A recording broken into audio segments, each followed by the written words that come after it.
Bonsoir à tous et merci d'être au grand rendez-vous ce soir. 3 invités se sont rendus disponibles pour ce dernier numéro de la semaine. Et là, il s'agit bien sûr d'un membre de la société civile, un coco-entrepreneur. Oui, il est promoteur de jus de coco et un artiste musicien formateur. L'équipe du grand rendez-vous vous souhaite bienvenue avec la météo.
C'est bien sûr le grand rendez-vous sur BB24. Satisfaire nos besoins d'aujourd'hui tout en garantissant ceux des générations à venir. C'est ça, mais la vision des objectifs de développement pour les objectifs du développement durable, ODD, nature et bien-être, bien sûr, s'articule autour de l'environnement qui constitue un des piliers du développement durable. Le coco, un fruit très connu et aimé, surtout pour son jus. Bien sûr, ce fruit dévoile plusieurs autres de ses utilités. L'expert nous dira tout à l'heure que le coco est source d'une multitude d'idées d'entreprises. Le grand rendez-vous colle aujourd'hui à l'actualité. C'est les vacances déjà, on danse, on chante, on joue, on se forme également. C'est une occasion pour s'initier à la musique. Meshak Adiako, musicien formateur, nous donnera tout à l'heure les arguments pour nous convaincre de cette idée. Rendez-vous sur Horizon Culture. Le grand rendez-vous, vous le savez, c'est également l'actualité et c'est à 19h45 ce soir. Nous serons avec Amadine Aniambossou. Bonsoir Amadine. Bonsoir à vous, Assem Gaba. On vous retrouvera tout à l'heure à 19h45. Quel en est le menu principal? Au menu du 19h45, le point de presse du procureur de la République près du tribunal de première instance de première classe de Cotonou, Gilbert Togbono, a fait le point des activités menées par le paquet de Cotonou. Plusieurs sujets ont été abordés.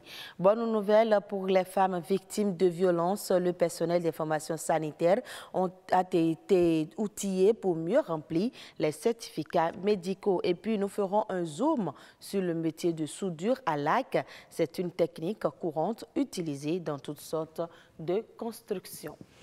Rendez-vous donc à 19h45, Amandine Aniambossou. Mais avant cela, je vous accueille tout à l'heure, vous et votre invité, sur ce grand rendez-vous, sur le tout premier plateau de ce grand rendez-vous. Il s'agit bien sûr de nature et bien-être qui s'ouvre d'ailleurs.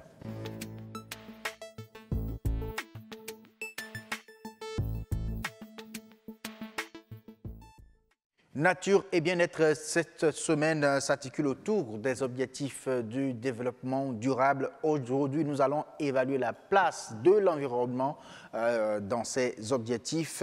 Et là, ce sera avec Amandine Niabosso et son invité. On suit d'abord ce reportage signé Nature Tropicale qui nous parle des ODD, du réseau des ONG autour du développement durable. Regardez. L'idéal qu'est le développement de la cité est au cœur de ce séminaire qui se tient dans cette salle de réunion de la mairie de Cotonou. C'est un séminaire de formation initié par le réseau des organisations non gouvernementales pour les objectifs du développement durable et le cadre de concertation des organisations de la société civile pour l'agenda 2030. La rencontre est ouverte aux multiplicateurs objectifs pour le développement durable du département du littoral. L'atelier de ce jour, vendredi 6 juillet 2018, est une activité du RODD en collaboration avec le cadre de concertation des OSC sur l'agenda 2030 au Bénin.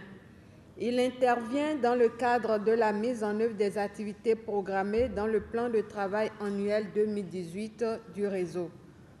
Le réseau est un réseau thématique d'ONG disséminé dans les 12 départements du pays avec des coordinations dans les 77 communes du pays. Le ROD que je préside a pour objectif de contribuer à la mise en œuvre et au suivi de l'agenda 2030, les 5 principes et les 17 objectifs du développement durable des Nations Unies et l'agenda 2063 de l'Union africaine.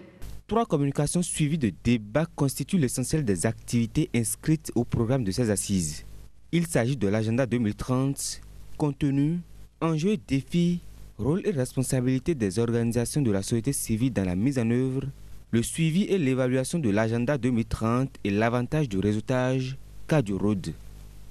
Au cours de cet atelier, les travaux de groupe vont nous permettre d'identifier les actions phares à mener à court terme dans nos arrondissements respectifs pour le reste de l'année, de définir une feuille de route, le partage d'expériences et de nos bonnes pratiques dans le cadre de l'agenda 2030 des Nations Unies. Au thème de cette formation, vous serez outillés pour être nos relais dans vos arrondissements respectifs. Je saisis cette occasion pour solliciter vos appuis à l'endroit du réseau des organisations non gouvernementales pour les objectifs du millénaire du développement durable dans les initiatives à fort impact ODD qu'il mène dans le pays et surtout dans la municipalité de Cotonou. L'exécution du plan annuel du réseau est accentuée sur les objectifs de développement durable. Il regroupe pratiquement tous les départements et communes du Bénin. Au cours de ce séminaire, les participants auront au terme des travaux en groupe à faire des propositions pour parfaire cet outil en vue de sa validation. Voilà, on revient en plateau avec Madame Pauline Elegbe, qui est membre du ROD, le réseau des ONG pour les objectifs du développement durable. Bonsoir, Madame. Oui, bonsoir, monsieur. Merci d'avoir accepté notre invitation, de vous rendre disponible, bien sûr, pour nos téléspectateurs. Bonsoir, Amandine Niabosso. Bonsoir à vous, Assem Gaba. On parle de l'environnement défini comme un pilier des objectifs du développement durable. Oui, il s'agira de vraiment situer la protection de l'environnement dans les objectifs de développement durable. Madame Pauline Elegbe, dites-nous déjà les ODD, quelles sont les cibles qui concernent la protection de l'environnement? Je vous remercie. Oui. Les ODD, une partie, disons, les ODD sont en réalité axés sur 7 points. Donc, nous avons 7 objectifs de développement durable.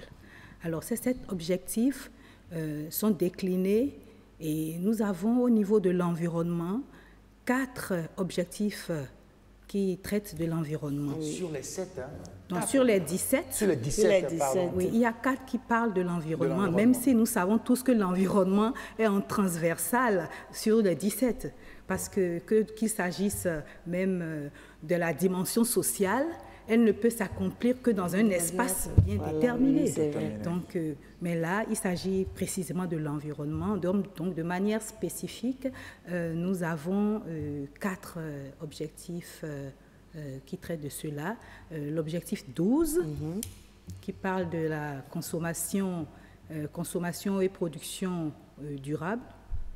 Nous avons l'ODD 13, oui, l'ODD 13 qui parle des capacités d'adaptation au changement climatique. Oui. Nous avons l'ODD 14 qui parle de la vie aquatique.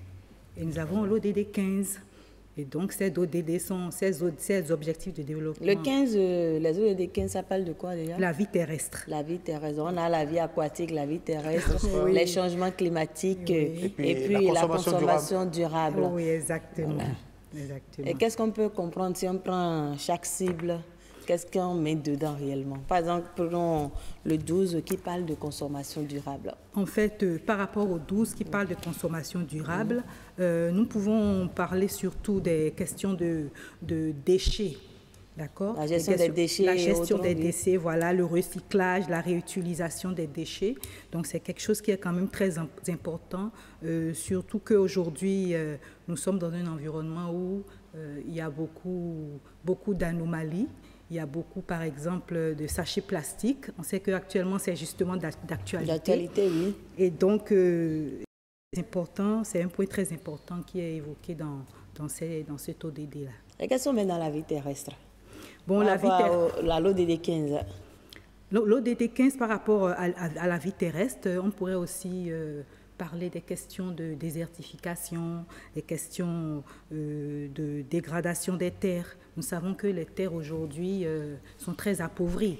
Alors, par rapport à cela, cet ODD met l'accent justement sur les exploitations des écosystèmes, la mer, l'eau douce, les eaux douces, les forêts, par exemple. Et donc, tous ces espaces-là, quand même, sont très importants. Alors, l'ODD 15 nous en parle. Voilà. Et qu'est-ce qui est fait déjà pour atteindre ces objectifs? Merci. Pour atteindre ces objectifs, il faut dire qu'il y a déjà une volonté politique très affichée. Et cette volonté politique très affichée donc, se remarque à travers l'implication de plus en plus de la société civile dans les activités, dans les actions à mener pour l'atteinte de ces ODD. Je voudrais, pour ne citer que quelques-unes, parler du cadre de concertation des organisations de la société civile sur les objectifs de développement durable, qui a été mise en place par le ministère du Plan et du Développement, en partenariat avec la GIZ, oui. Le PDDC-GIZ. Alors, je crois que c'est très important parce que ça permet quand même de mettre en place un creuset au sein duquel les organisations de la société civile peuvent s'organiser. Et donc, au niveau de ce cadre, il y a plusieurs groupes thématiques. Et donc, on peut citer, par exemple, le groupe thématique environnement, le groupe thématique social, le groupe institutionnel. Donc, il y a les différents groupes thématiques qui sont responsabilisés aussi pour impliquer les autres organisations de la société civile qui n'ont pas encore pu adhérer. Vous faites partie du groupe thématique environnement, si je ne me trompe pas. Oui, je suis dans le groupe thématique environnement. Je suis le rapporteur du groupe thématique environnement au plan national. Et qu'est-ce que vous faites réellement au sein de ce groupe thématique? Merci. Au sein de ce groupe thématique, nous travaillons afin que, par exemple, la fois passée, il a été question de procéder à la préparation du rapport parallèle de la société civile qui devrait être annexé au rapport pays qui a été présenté récemment à New York au Forum politique de haut niveau. Alors, le groupe environnement travaille donc à contribuer aux données, les données de terrain, justement, qui vont permettre de pouvoir nourrir ce rapport. Alors, parlons bien sûr de la politique de façon globale au Bénin, la politique de développement du Bénin. Est-ce qu'il y a des dispositions qui sont prises pour faciliter la tâche, bien sûr, aux organisations, par exemple, celle dans laquelle vous travaillez et tout le reste, pour que nous puissions vraiment améliorer l'environnement au Bénin? Oui, je crois qu'il y a quand même des dispositions qui sont prises. Il faut dire que déjà au niveau du ministère, il y a la direction générale du suivi des ODD, la DGSCO, la DGSC qui accompagne les organisations de la société civile. Déjà, le fait déjà de les avoir organisées, d'avoir créé ce cadre-là, c'est déjà très important. Maintenant, il nous accompagne aussi par des formations. Et lorsqu'il y a des activités ou des actions à mener dans le domaine de l'environnement, la direction en question associe les organisations de la société publique, les organisations de la société civile, pardon, je vous en prie, et on les associe alors aux travaux, on les associe à la définition de certaines politiques. Et comme quoi, donc, c'est un travail que vous faites en collaboration, bien sûr, avec la politique globale au niveau du pays, c'est ça? Oui, ce travail se fait. Et justement, ce travail est en arrimage avec le PAG. Et il faut aussi mettre l'accent sur le fait que les partenaires au développement, précisément le PDDC GIZ, accompagnent beaucoup par rapport à ce programme. Mais est-ce que vous descendez sur le terrain pour aller au contact des populations? Justement, c'est ce qu'il y a de mieux à faire. Nous descendons et le cadre, en fait, ne se limite pas à Cotonou. Il y a plusieurs départements et donc le cadre, il y a d'autres organisations de la société civile qui interviennent dans ce domaine et qui sont dans des zones reculées, qui remontent les informations, qui sont associées aux réflexions. Et donc, cela permet vraiment de toucher du doigt les réalités. Et quand on parle des ODD, l'échéance, c'est 2030. Oui, est-ce que le Bénin pourra gagner ce pari? Surtout du point de vue environnement. Oui. Ah, nous espérons, nous croyons, nous y croyons fermement. C'est un challenge. C'est un challenge. Et donc, je crois que le Bénin est déjà engagé sur cette voie. Et il faut aussi dire que le Bénin a déjà quand même entrepris un certain nombre d'actions qui prouvent que vraiment les choses ont commencé à vraiment bouger. Lorsque nous regardons par exemple la loi sur les sachets qui a été votée, c'est un grand pas.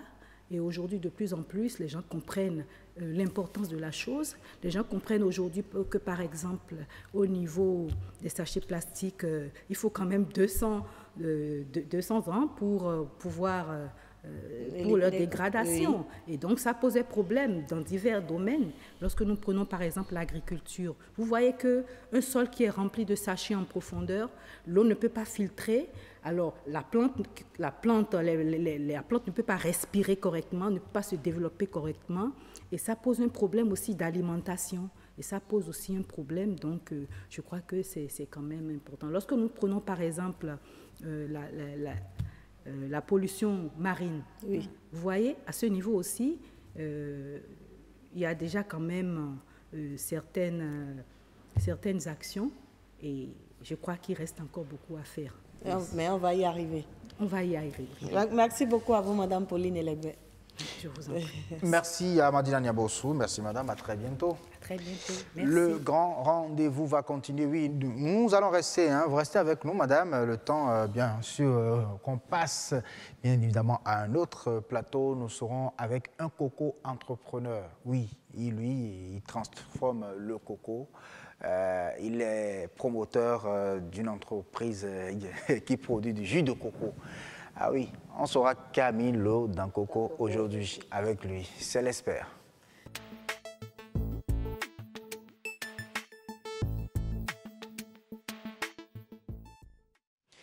Chérif Dine Akedjou, il s'appelle. Il nous dira certainement qui a mis l'eau dans le coco. Non, ben, juste pour vous taquiner, chers téléspectateurs.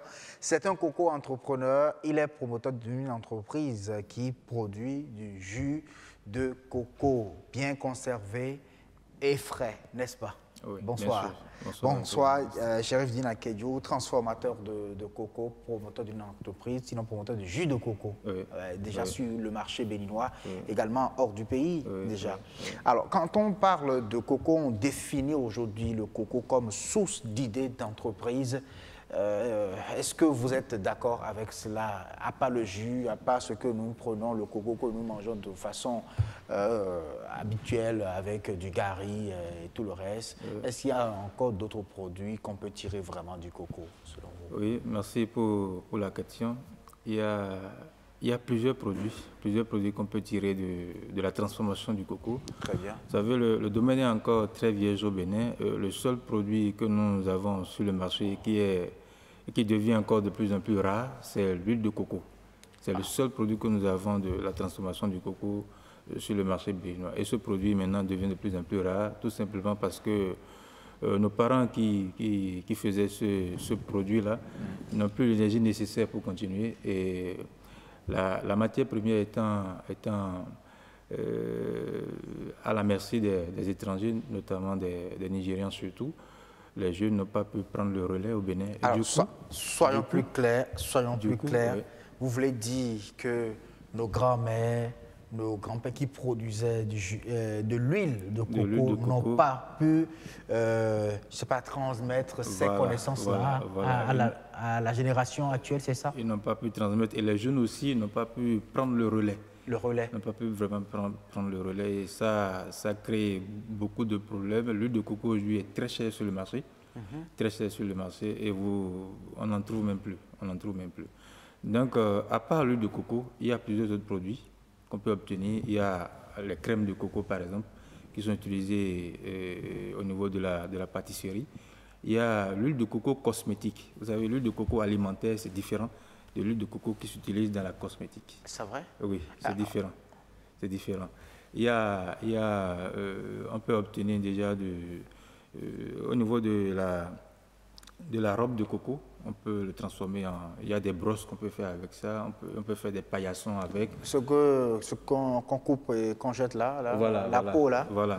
On peut faire des brosses avec, on peut faire des paillassons avec, on peut faire des cordes même avec. Et il y a la coque même de coco qui est utilisée aussi pour faire pour faire de la biomasse, pour être transformé en énergie. Il y a des grosses industries qui l'utilisent pour alimenter leurs entreprises. Les entreprises, leurs unités de production. leur unité de production. Et donc, est-ce que toutes ces idées sont développées au Bénin? Vous avez parlé de l'huile de coco produite au Bénin qui devient de plus en plus chère parce que la main-d'œuvre, elle est vieille et puis elle n'a pas été actualisée. Voilà. On peut le dire ainsi. À part cette idée de production d'huile de coco et à part vous qui conservez vraiment le jus de coco en bouteille, est-ce que les autres idées que vous venez de citer sont également développées au Bénin? Non, pas vraiment. Il y a des jeunes, il y a des collègues qui font aussi du whisky à base de crème de coco. C'est vraiment une innovation. Et c'est au Bénin? C'est au Bénin, c'est très bien présenté d'ailleurs. Et il y a aussi une collègue aussi qui fait des croquettes à base de coco. Ah, les croquettes. Des croquettes à base de coco. De coco. Je me rappelle, il doit en avoir, on appelle ça coco râpé. Coco râpé, oui, il y a du coco râpé, mais elle ajoute des céréales, ce qui donne un peu une saveur. Vous avez la saveur du coco, mais vous avez d'autres céréales, la saveur d'autres céréales dans ce qu'elle fait. Voilà. Et c'est une touche innovante qu'elle a apportée à ce type de produit. Alors, de la transformation. Pour un jeune aujourd'hui qui décide d'investir dans la transformation du coco, que ce soit le jus que vous conservez vous, que ce soit en croquette, que ce soit de l'huile de coco à produire, est-ce que vous pensez que cela est rentable? Parce que c'est la première question que les jeunes vont vous poser. Oui, vous nous demandez d'investir dans le coco. Est-ce que c'est rentable? C'est très rentable. C'est très rentable, je vais dire, parce que, vous savez, le coco, comparé au palmier à huile, vous savez, c'est la famille des palmiers. Oui. Comparé au palmier à huile, on dit souvent que le palmier, rien ne se jette au niveau du palmier à huile. C'est la même chose au niveau du coco. Au niveau du cocotier, rien ne se jette. Tout est transformable et tout est recherché au niveau du coco, au niveau du cocotier, je vais dire. Voilà. Donc, tous ceux qui vont investir dans la transformation du coco n'ont rien à perdre. Le coco est utilisé ici, surtout au Bénin, pour son jus. La plupart des gens utilisent... Ah oui, moi, tous les samedis, quand je vais au sport, c'est ça que je recherche après. Voilà, alors qu'il y a la pulpe qui peut servir aussi à faire d'autres choses, à faire des bouillons, par exemple, à faire des bouillons, au lieu d'utiliser des bouillons, des cuves, dans la préparation des sauces, par exemple. Il y a la pulpe. Le coco vert, quand vous prenez l'autre, ce qui reste là, la pulpe, on peut en faire, couleur blanche là. La couleur blanche, ça peut être utilisé comme bouillon au niveau des sauces que nous préparons, pour cuire même de la viande, et ça donne une saveur vraiment... Est-ce que vous pensez qu'on peut en faire de façon industrielle, comme on retrouve les exhausteurs de goût, les autres sur le marché? Quelqu'un peut dire, bon, aujourd'hui, moi, je veux faire... par exemple, je veux fabriquer des trucs naturels, des exhausteurs de goût naturels à mettre sur le marché. Est-ce qu'il y en a? La matière première même, est-ce que c'est toujours disponible au Bénin? Oui, les cocotiers... La matière première est disponible. Vous savez, je dis souvent, certes, nous sommes peu dans le domaine, nous sommes très peu dans le domaine. Et pour garantir aussi la matière première, il faudrait qu'il y ait assez d'intervenants dans le domaine. OK. S'il n'y a pas assez d'intervenants dans le domaine, vous savez, aujourd'hui, les matières premières que nous avons sont à la merci des étrangers. Vous savez, il y a des étrangers qui viennent au Bénin qui garantissent tout un cocotier. Tout un cocotier, ils remettent des millions à des propriétaires de cocotiers. Et vous n'avez plus le droit d'aller chercher des cocos au niveau de ces cocotiers-là. Alors qu'au Bénin, nous parlons des problèmes de chômage, nous parlons des problèmes de manque d'emploi. Et voilà des produits qui sont disponibles sur le marché, mais auxquels nous ne pouvons pas avoir accès. C'est pourquoi nous nous sommes dit qu'il faudrait que nous commencions par apporter l'information au niveau de la jeunesse, afin que cet état de choses puisse changer progressivement. Parce qu'ils vont fabriquer des produits avec, et nous achetons encore ces mêmes produits dans les supermarchés à prix très élevé. Alors que nous-mêmes, on peut en faire au Bénin, on peut en fabriquer et les mettre sur le marché. Nous sommes spécialisés dans le jus de coco, par exemple, et nous sommes en train de vouloir faire découvrir à la population béninoise et même à la population africaine des variétés de jus de coco, des jus de coco qu'on peut consommer en complément avec d'autres produits naturels. C'est une forme de présentation du jus de coco comment on va dire, autrement. Nous présentons le jus de coco autrement. Nous avons l'habitude de dire chez nous, on veut donner à nos consommateurs tout le plaisir du coco.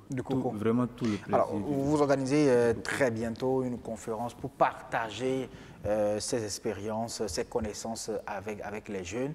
Ce sera pour quand? Pour ceux qui veulent avoir plus d'idées d'entreprises liées, bien sûr, à la transformation du coco.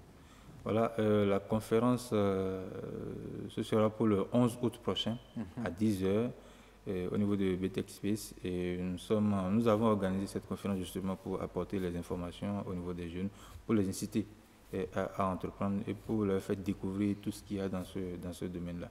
Donc il y aura moi-même, il y aura le promoteur du whisky à base de crème de coco, il y aura madame Claudienne qui fait des croquettes à base de coco, il y aura monsieur Roudi qui fait du stylisme naturel. Voilà quelque chose qu'il faut venir découvrir, du stylisme naturel. Il conçoit des tenues à base des produits issus du cocotier. Ah oui? Oui, à base des produits issus du cocotier. Et c'est des habits, je ne sais pas. Bah, c'est pour gagner, pour orner les habits, pardon? Non, pas pour orner. Je vous invite le 11, vous venez voir le potentiel. Ce sera à BTEC Suisse. le 11 août prochain, c'est au niveau de... C'est à Kassoto, là-bas. À Kassoto, là-bas. D'accord.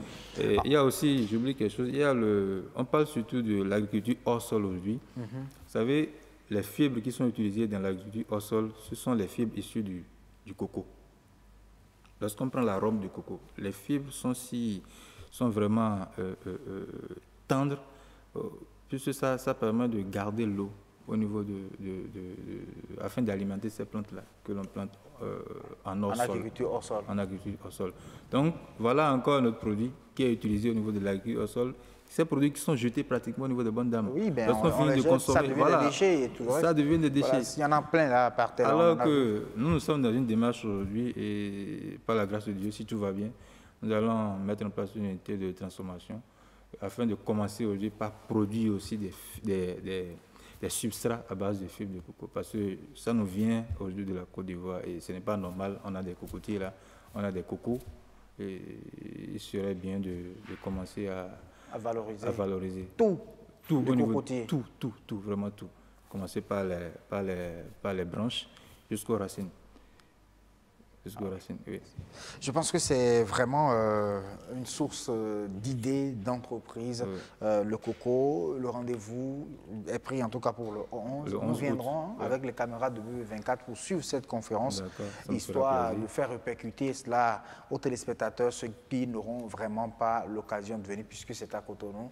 Oui. Nos téléspectateurs sont partout sur l'étendue du territoire national également, hors du pays, hors de nos frontières. Il va falloir qu'on se déplace avec nos caméras pour prendre ces informations-là et partager bien sûr avec nos téléspectateurs. Vraiment, avec beaucoup de plaisir, nous avons reçu sur ce plateau. Vous nous avez dit que investir dans le coco, que cela est très rentable. C'est très rentable. Et vous, avec un coco que vous prenez comme ça, vous arrivez à gagner combien là-dessus? Parce qu'on n'est vraiment pas sûr de savoir mais la quantité de jus que contient le coco. Mais vous allez quand même vous acheter peut-être des secrets. On s'en sort très bien. Moi, je vais vous dire, je ne veux pas dire peut-être personnellement ce que je gagne au niveau d'un coco, par exemple, d'une bouteille de jus de coco, par exemple. Oui. Mais je vais vous dire ce que les bonnes dames gagnent aux abords des bois. Oui. La rentabilité, ça dépasse les 75%. Le bénéfice dépasse les 75%. Sur un coco. Ce n'est pas pour rien que les bonnes dames sont dedans, ce n'est pas pour rien qu'il y a des jeunes hommes qui sont dedans. Ils connaissent le secret, ils savent qu'il y a de l'argent dedans, c'est pourquoi ils s'y mettent. Ils s'y mettent. Oui. Merci beaucoup à vous, Chérif Din Akedjou, transformateur de coco, promoteur du jus de coco, et bien des choses à tous vos collègues, tous ceux-là qui ont compris qu'il faut donc investir dans le coco, qui sont inspirés bien sûr par le coco et qui ont pu donc créer leurs entreprises. Et on encourage, on espère qu'il y aura beaucoup d'autres pour qu'on puisse produire du coco et transformer sur place, donner du travail, donner du boulot à beaucoup d'autres jeunes également. Merci beaucoup. Et c'est cela. Merci à vous et à très bientôt. Rendez-vous le 11 prochain pour la conférence. On revient en plateau pour continuer bien sûr sur le grand rendez-vous. Et ça, ce sera avec Meshak Adjahou sur Horizon Culture. Nous parlons de musique, s'initier à la musique. Oui, des notions de musique à apprendre pendant les vacances. Je pense que c'est une très bonne occupation pour nos enfants. Et c'est ce qu'il viendra nous dire. Il viendra nous dire comment ça se passe d'ailleurs même avec ces enfants qu'il forme depuis des années. Meshak Adjahou, Horizon Culture sur le grand rendez-vous.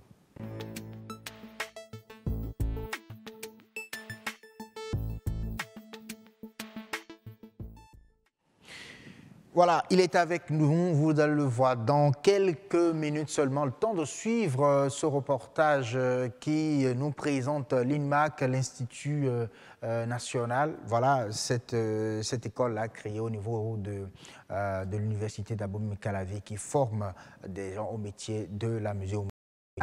Pourquoi pas, Meshak Adjahou enseigne d'ailleurs même là-bas et nous allons le recevoir dans un instant pour nous dire, pour nous présenter les arguments qui sous-tendent cette affirmation selon laquelle la musique, s'initier à la musique est une activité de vacances, une très bonne activité d'ailleurs. On suit d'abord l'élément et on revient avec lui. Doter l'enseignement supérieur d'une véritable formation universitaire spécialisée dans les métiers de l'art.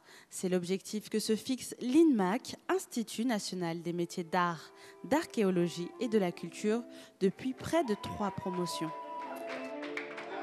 Un projet ambitieux pour cette discipline qui a longtemps connu des difficultés à s'imposer parmi les filières composant la faculté des lettres, arts et sciences humaines à l'université d'Abomey-Calavi. C'est en décembre 1977 que la Flash, telle que nous la connaissons aujourd'hui, a été créée. Malheureusement, depuis cette année, la composante art n'a jamais fonctionné.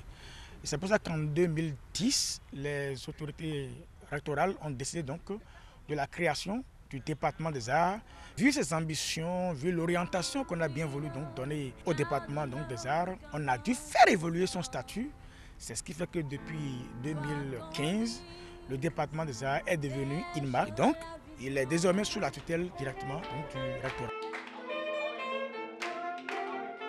Enseignement en arts plastiques et dramatiques, cinéma, musique ou encore management de la culture et du tourisme. Si l'Institut séduit pour la diversité de son panel de formation, il est également considéré comme un établissement de choix selon les étudiants pour sa caractéristique professionnalisante. Contrairement à ce que l'on croit, quand on a des prédispositions artistiques, quand on vient, on se dit ouais, le truc ce sera super facile de le faire, mais ça l'est pas, il y a de petites difficultés, etc. La formation nous plonge aussi dans le milieu vraiment parce que ça nous fait rencontrer des professionnels du domaine, etc. Lire la partition, la musique qu'on faisait sans savoir vraiment le fond des choses, on est en train de le faire maintenant. C'est une chance pour nous qu'en notre temps, il y a la filière musique. Et c'est une chance pour les générations à venir aussi, parce qu'on aura peu besoin de quitter le pays, aller à l'extérieur pour pouvoir étudier la musique. L'INMAC se veut donc être un porte-parole du développement culturel et artistique béninois. Outre l'ouverture de nouvelles filières, l'Institut devrait par ailleurs multiplier ses partenariats avec l'extérieur pour une meilleure qualité d'enseignement. Merci à Elena d'Almeida pour cet élément. On n'a vraiment pas envie de quitter ce reportage parce qu'on se retrouve au cœur même de ce centre de formation, de cet institut-là, vraiment. C'est beau, n'est-ce pas? Oh oui, vous pouvez également faire initier vos enfants, inscrire vos enfants parce que ce sont les vacances. Mais pourquoi est-ce qu'il faut donc envoyer les enfants à l'essayer d'initier bien sûr à la musique? Réponse avec Mecha Kadiaro déjà sur ce plateau. Bonsoir Mecha. Bonsoir Assiom. Maestro, c'est un plaisir de vous retrouver sur ce plateau, parler musique comme activité de vacances. Pourquoi? Pourquoi? Parce que les vacances, c'est le seul moment de l'année où les enfants peuvent libérer plus de temps que d'habitude dans un milieu où la formation artistique n'est pas encore complètement fusionnée avec la formation générale. Sinon ailleurs, pendant les vacances, on ne fait pas la musique, on voyage. Parce qu'en cours d'année, on va au conservatoire et on fait la musique à l'école. Mais comme nous, on n'a pas cette possibilité de faire la musique de septembre à juin, il ne nous reste que les mois de juillet et d'août pour donner le maximum à des enfants qui ont besoin, n'est-ce pas, d'avancer dans leur démarche d'épanouissement et de construction d'une personnalité artistique. Parce que, évidemment, lorsque vous décidez d'étudier le chant, le piano, le violon ou un instrument, non seulement vous développez les aspects physiques de votre être, tout ce qui est démembrement, tout ce qui est équilibre, tout ce qui est connexion, mais aussi vous développez des aspects psychiques et intellectuels, tels que la concentration, tels que la mémoire, tels que, n'est-ce pas, la créativité. Et tous ces éléments, en principe, devaient être faits en cours d'année, mais vu que notre système scolaire n'est pas encore complètement ouvert dans la pratique à cela, eh bien les vacances, c'est le moment idéal, au lieu que l'enfant soit seulement à la télé et avec les jeux vidéo. Voilà. Alors, est-ce que envoyer son enfant dans un centre de formation pendant les vacances, ce centre de formation en musique bien sûr, est-ce que l'idée, bon, c'est le promettre peut-être devenir grand musicien demain, on peut présager, peut-être avoir un artiste dans quelques années. Est-ce que c'est ça l'idée? Oui, toutes les fois que je rencontre des parents, mes parents d'élèves, la question revient. Et on demande, mais si l'enfant va à ses cours de vacances de musique, est-ce qu'il va devenir un artiste après? Et moi, je leur réponds, lorsque vous envoyez votre enfant faire du sport, est-ce que c'est pour devenir sportif? C'est la réponse que je donne tout le temps.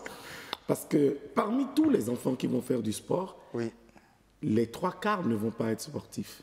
Ils vont être médecins, ils vont être avocats, ils vont être journalistes, ils vont être économistes, mais ils auront une santé physique en forme, ils seront équilibrés et un quart peut-être décidera justement après de faire du sport professionnel et ils auraient déjà eu la base. C'est exactement la même chose en formation artistique. Oui, vous l'avez dit qu'en musique, peut-être les 3/4 auront quand même une bonne forme physique, et tout le reste. Et en musique, ils auront quoi?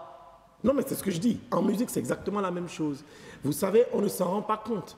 Mais il faut aller il faut aller dans les spectacles, il faut aller dans les soirées, il faut aller dans les dots, il faut aller dans les mariages pour voir à quel point il aurait fallu faire de la musique quand on est jeune. Il faut aller dans les soirées entre copains, il faut aller dans les églises pour voir. Moi, j'ai vécu une expérience extraordinaire en Europe. Vous rentrez dans une église, en Afrique du Sud, c'est pareil. Vous entrez dans une église ou dans une mairie ou dans une assemblée et vous entendez un chant et tout le monde vous répond à 4 voix. C'est un rêve. Oui, et quand en Afrique du Sud. Quand vous allez dans des milieux où, excusez-moi, où on doit chanter l'hymne national en administration, c'est la catastrophe parce qu'on n'a pas donné la possibilité aux gens d'apprendre à chanter juste. Ils n'ont pas appris un instrument. Et de la même façon, il a été prouvé par la médecine que la pratique des arts développe.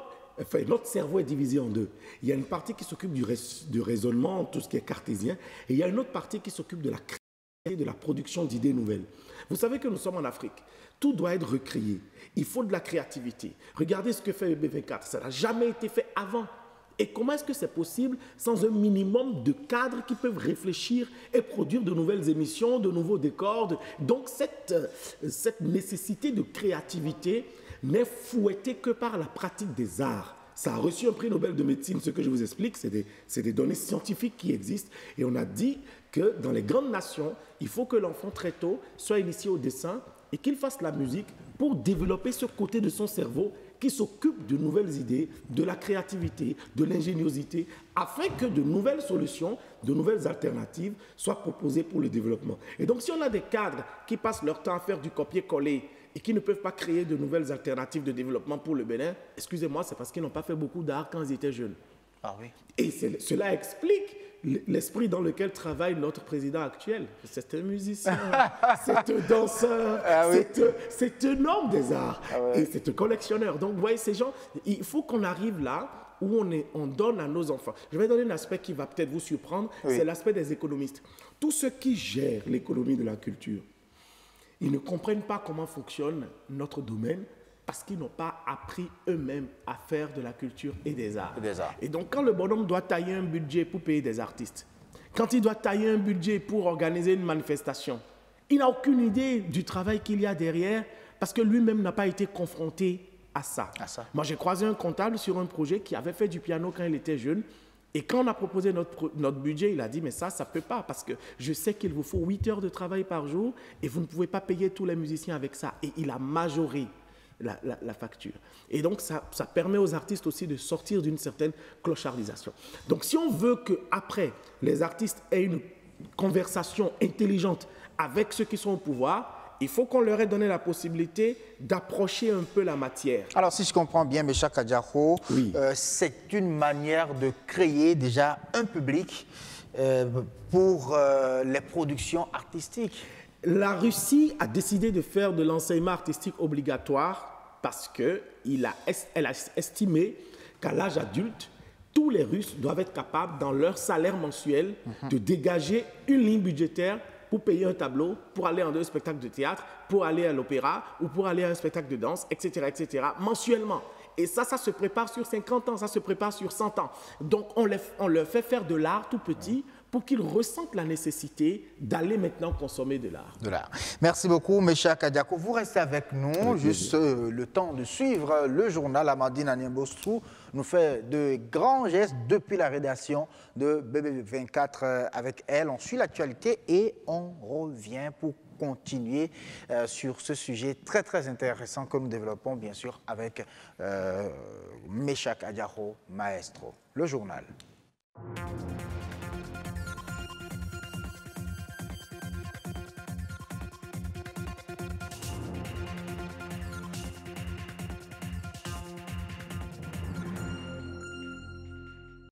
Mesdames, Messieurs, bonsoir. Voici les titres du journal. Point des activités menées par le parquet de Cotonou, le procureur Gilbert Togbonnon a animé une conférence de presse. Plusieurs sujets ont été abordés au cours de la rencontre.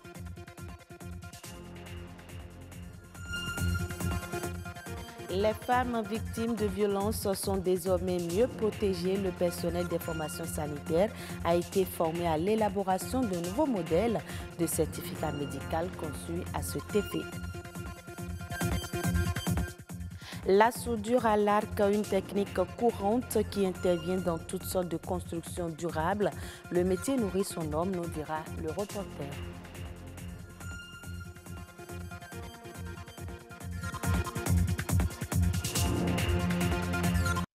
Le procureur de la République près le tribunal de première instance de première classe de Cotonou donne de la voix.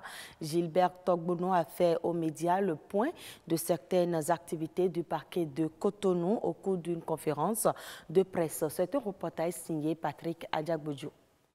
C'est une sortie médiatique qui tient lieu d'une mise en garde dans un premier temps à l'endroit des élus locaux et communaux de la ville de Cotonou. Le constat fait par nos soins est que les pratiques et actes administratifs ainsi que la gestion des collectivités sont empreints par endroits de légèreté et de graves dysfonctionnements. Des dysfonctionnements qui sont à l'antipode de la bonne gouvernance et ralentissent la dynamique de développement en marche au sein des collectivités locales. Le procureur de la République tient à inviter les élus locaux et communaux à accomplir dans les règles de l'art leurs obligations relatives à l'état civil, au foncier et à l'environnement. Le procureur de la République près le tribunal de première instance de première classe de Cotonou prend aussi à témoin le peuple béninois au sujet des pratiques peu orthodoxes observées dans les opérations de banque. Plusieurs procédures actuellement en cours dans les tribunaux ont révélé des écarts de rigueur tant du point de vue déontologique que des normes administratives devant régir les questions d'opérations bancaires. Face aux médias, Gilbert Togbonnon est suffisamment explicite. Le parquet de Cotonou sera regardant pour les comportements déviants qui entraînent le détournement de crédit ou autres actes bancaires. Les institutions d'assurance et les promoteurs des casinos exerçant sur le territoire de Cotonou sont également invités à se conformer aux normes régissant le secteur. Dans le cas contraire, force restera à la loi et la justice dira le droit au moment opportun, a-t-il laissé entendre. Et toujours dans le cadre de ces activités, le parquet de Cotonou a enclenché une poursuite judiciaire contre plusieurs centres de santé installés sur le territoire de Cotonou et qui exercent leurs activités dans l'illégalité. Les détails à travers cet extrait du procureur de la République près le tribunal de première instance de première classe de Cotonou. Le parquet de Cotonou, après avoir invité à maintes reprises les promoteurs des sociétés de gardiennage, des débits de poissons, des hôtels et des centres de santé exerçant sur son territoire à se conformer aux tests, a initié des poursuites contre les acteurs ci-dessus cités exerçant sur le territoire de Cotonou en méconnaissance des normes législatives et réglementaires de leurs secteurs respectifs. C'est ainsi que le mardi 24 juillet 2018, 92 promoteurs de centres de santé exerçant à Cotonou sans autorisation sont poursuivis par devant le juge des flagrants délits du tribunal de Cotonou. Sur un autre registre, mieux s'occuper des femmes victimes des agressions sexuelles ne relève pas non seulement de la justice, c'est d'abord une préoccupation sanitaire. Les hommes de santé se font former pour bien prendre en charge les agressés sexuels. À cet effet, l'élaboration de nouveaux modèles de certificats et son remplissage a été la préoccupation majeure des médecins gynécologues. Suivez ce reportage de Gloria Oni pour plus de détails. Au-delà de certaines pratiques traditionnelles qui constituent des violences à l'égard des femmes et des filles, la violence sexuelle est bien plus préoccupante. Une affaire juridique, mais d'abord sanitaire. Ces médecins, pour la plupart en gynécologie, se font former pour mieux prendre en charge les victimes. C'est la finalité de la prise en charge d'une victime dans un hôpital de référence, c'est le certificat médical. Et le certificat médical, c'est le résultat de l'accouchement, de la prise en charge d'une victime. Quand on a fini de prendre la victime en charge, la seule chose qu'elle récupère de l'hôpital comme gain, c'est un certificat médical de bonne qualité. Toute victime d'agression sexuelle peut détenir son certificat médical qui lui servira de preuve devant la juridiction compétente au moment opportun. Le certificat médical a un canevas approprié qui a été retenu et lorsque le canevas n'est pas rempli dans toutes ces lignes, il se posera forcément un problème parce que tous ces dossiers-là sont des dossiers de justice. Le but visé est d'exhorter chaque médecin gynécologue à remplir avec munitie le certificat médical des agressés sexuels. Non seulement ils seront capables de signer un certificat, mais ils vont faire un certificat médical qui ressemble à ce que le Bénin souhaite avoir, qui va permettre à la justice de faire un travail plus propre en faveur des victimes.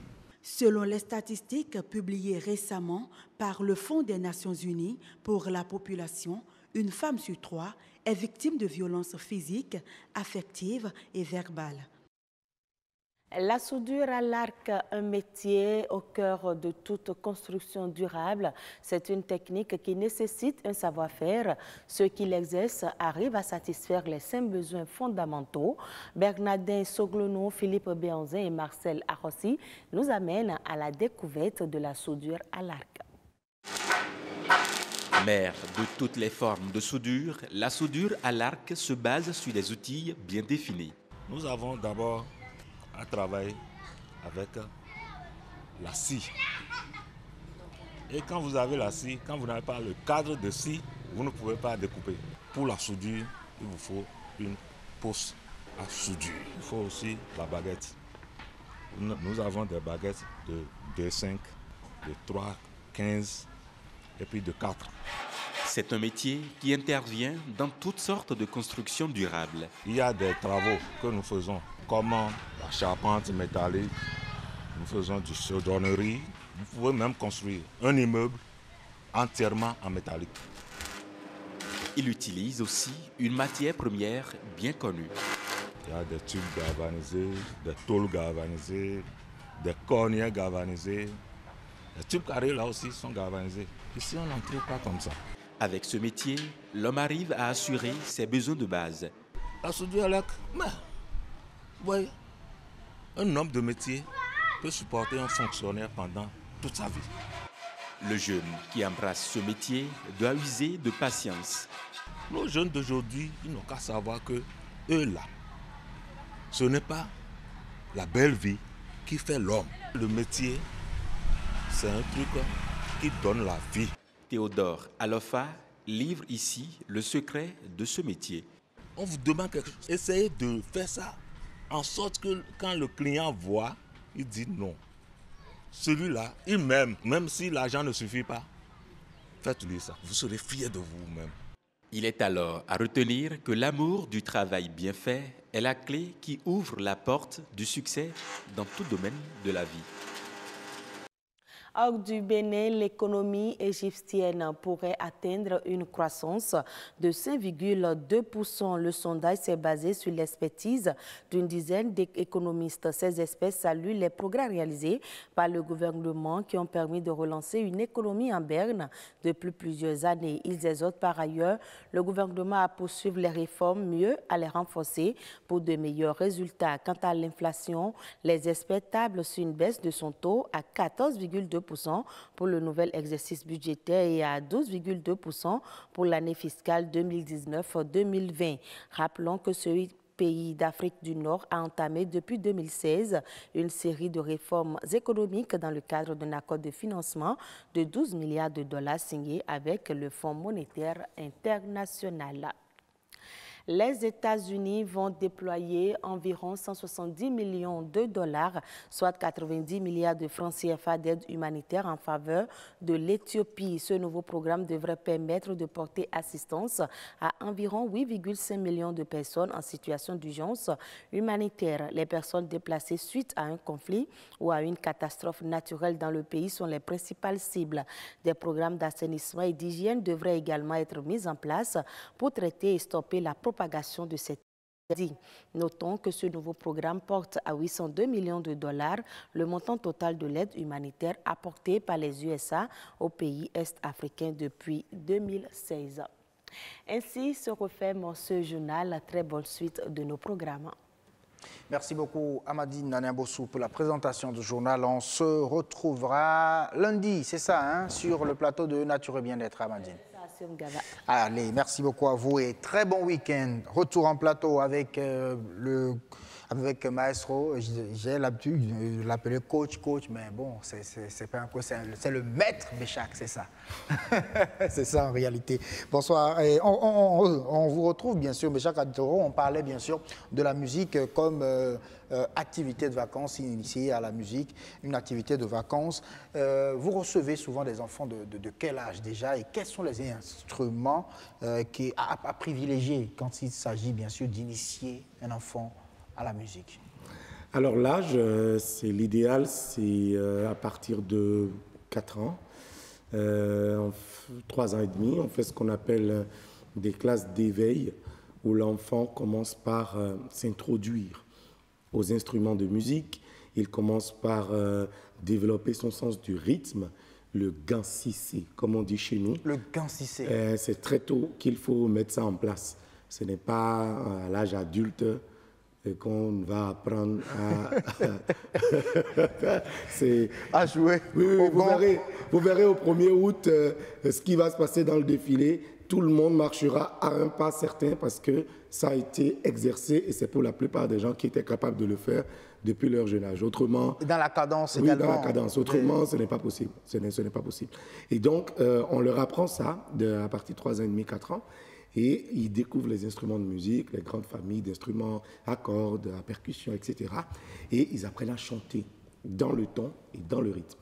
Après, à partir de 6 ans et demi, 7 ans, vous choisissez un instrument, mais sérieux. Donc, vous pouvez décider de faire du piano, vous pouvez décider de faire du tambour, vous pouvez décider de faire du violon, vous pouvez décider de faire de la guitare. Et en fait, ce n'est pas nous qui imposons les instruments.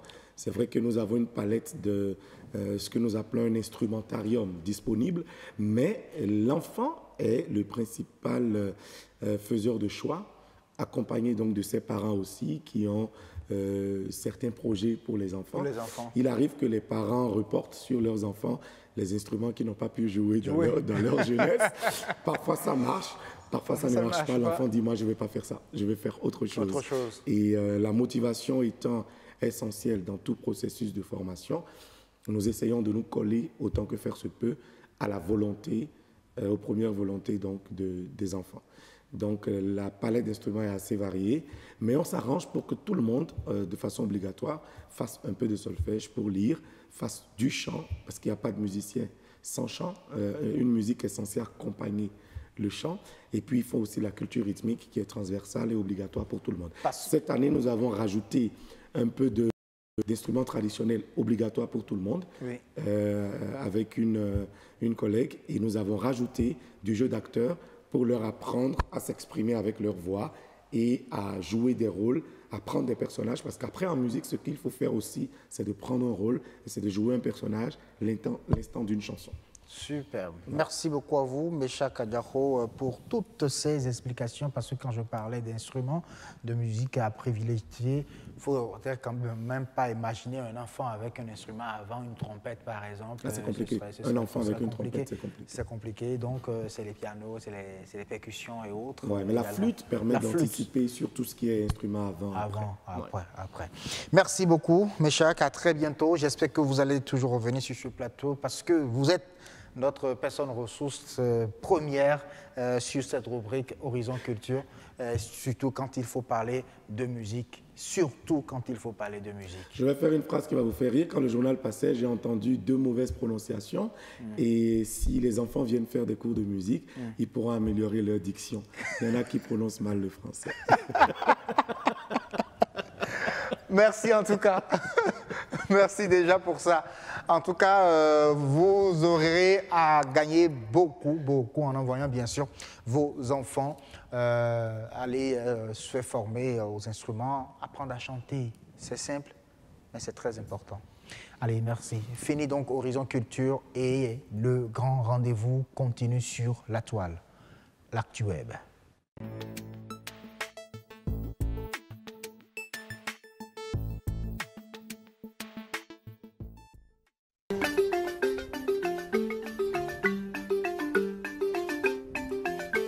Bonsoir fidèles amis téléspectateurs et merci d'être au rendez-vous du dernier numéro de l'actualité web pour le compte de cette semaine.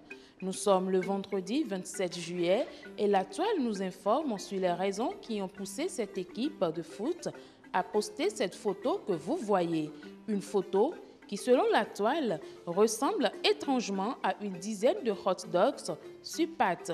Ce n'est pas un concept nouveau dans les divisions inférieures que de jouer avec un maillot au design particulier. Au mois de mai dernier, il y a notamment eu le maillot corps humain du Deportivo Palencia, le maillot jambon du Deportivo Guigelo, sans oublier le maillot brocoli de la Oya Loca en août 2015. Cette fois-ci, c'est le Bédal AFC qui a décidé de s'habiller en saucisse. C'est donc avec une certaine logique que les joueurs portent un short et des chaussettes roses très vives et un t-shirt rempli de saucisses. On peut d'ailleurs lire sur le maillot le fameux slogan « You'll never poke Elon ». À travers cette initiative apparaît un projet plus ambitieux, celui de verser une partie des bénéfices à une œuvre caritative.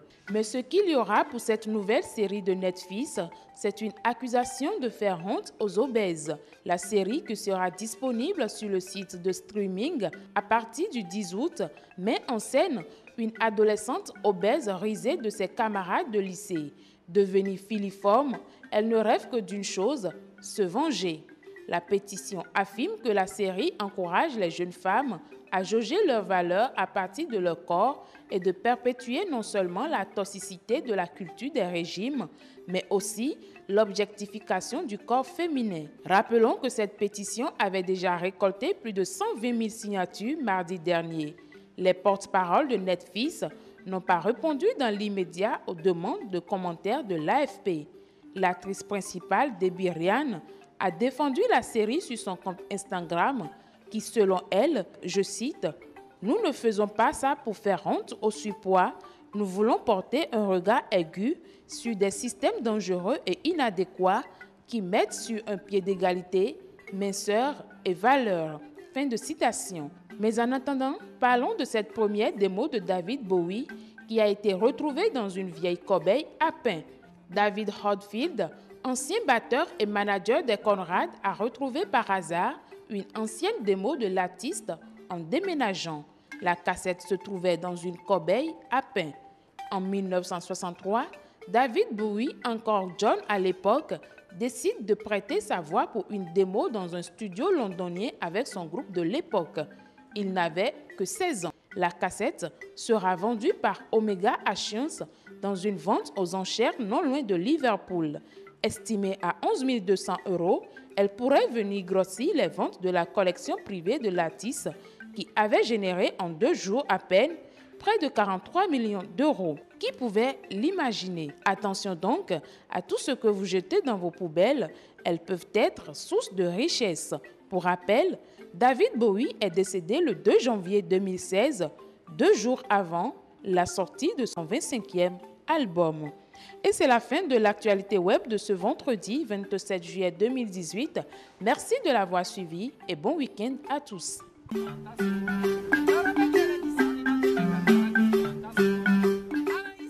Oui, bon week-end à vous aussi, Marcel Betorro, et merci pour l'actu web, la météo, avant de partir.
Allez, merci d'avoir passé toute cette semaine avec nous sur le grand rendez-vous dernier pour cette semaine, dernier numéro. Bien évidemment, on va se retrouver déjà à partir de lundi 19h00. On se donne un autre grand rendez-vous. Ciao, ciao.